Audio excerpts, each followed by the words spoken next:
बिस्मिल्लाह इरम है और मैं आप लोगों के सामने ज़िंदा सलामत शुक्र अल्हम्दुलिल्लाह मौजूद हूँ। कल से फ़ेसबुक पर यूट्यूब पर मेरी एक दोस्त जिसका नाम बिस्मिल्लाह अकरम, जिसका ताल्लुक़ सरगोधा से था, वो वफ़ात पा गई और मेरा नाम बिस्मिल्लाह इरम और मेरा ताल्लुक़ खनेवाल से है।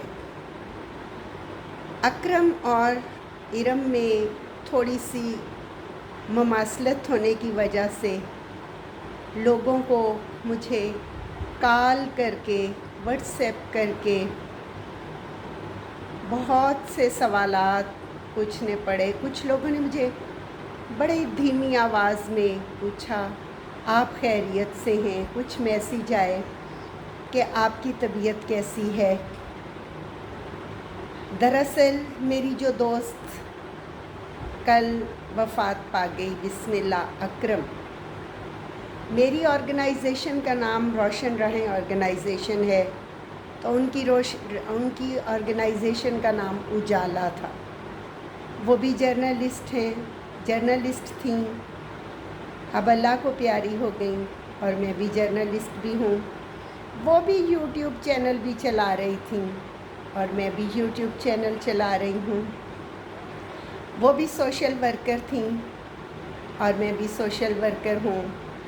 तो शायद बेशुमार चीज़ें आपस में मिलती थीं, जिस वजह से बहुत सारे साथियों को परेशानी लाहक हुई और उन्होंने बार बार राब्ता किया। मैं जब लोगों से ये सुनती कि उन्हें ऐसा महसूस हुआ कि शायद बिस्मिल्लाह इरम फ़ौत हो गई हैं, तो मुझे लगा कि इंसान की ज़िंदगी दो पल की है, अगले पल का तो ख़बर नहीं है, लेकिन कैसे दोस्त अहबाब आपके लिए परेशान होते हैं। मेरे बच्चों को फ़ोन आने शुरू हो गए। दरअसल में मुमासलत भी थी, मोहब्बत भी थी बिस्मिल्लाह अकरम के साथ और रहेगी, लेकिन उसकी मौत के बाद लोगों का इस तरह से मेरे से राब्ता करना और मेरे हवाले से परेशान होना, मेरे लिए ये एक तरफ तो खुशी की बात थी कि मेरे लिए परेशान हैं, लेकिन दूसरी तरफ अपनी दोस्त की वफ़ात की ख़बर और वो सब कुछ मेरे लिए बहुत तकलीफ़ दे था। मैं अपने साथियों को बताना चाहूँगी कि जब इस तरह की गलतफ़हमी होती है तो ख़ानदान, घर के अफराद, दोस्त अहबाब परेशान होते हैं। कम से कम जब आप फ़ेसबुक पे या कहीं पर किसी की तस्वीर लगाएं तो उस हवाले से वाज़ेह तौर पे लिखें, क्योंकि मैंने ये परेशानी महसूस की और मैंने ये आपसे आज शेयर की।